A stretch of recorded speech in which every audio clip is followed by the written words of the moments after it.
মানুষ তখনই অহংকার করতে শুরু করে দেয় যখন সে তার যোগ্যতার চাইতে বেশি কিছু পেয়ে যায়। আসসালামু আলাইকুম।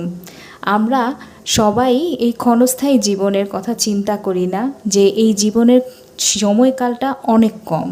আমরা সবসময় অহংকার, আমাদের আভিজাত্য এগুলোকে নিয়ে ব্যস্ত থাকি, কিন্তু বুঝি না এগুলো সবই ক্ষণস্থায়ী, খুবই ক্ষণস্থায়ী। আজ আছে তো কাল নাই। আর এই অহংকারের জন্য আমরা অনেক সময় মানুষকে কটুভাবে কথা বলে আঘাত দিয়ে থাকি। অনেক সময় আমাদের দ্বারা মানুষ কষ্ট পেয়ে থাকে। নিজেদের আভিজাত্য প্রকাশ করতে যেয়ে মিথ্যা বলে থাকি অনেক সময়, কিন্তু একবারের জন্য চিন্তা করি নাই এই ক্ষণস্থায়ী জীবনের স্থায়িত্বকালটা অনেক কম। আজ চলে যাব দুনিয়া ছেড়ে, আমার সেকেন্ডের মধ্যেই এই জবাবদিহিতা আল্লাহর কাছে দিতে হবে। জানো তো, অল্প পানির মাছ যখন নাকি বেশি পানিতে যায় তখন কিন্তু খলখল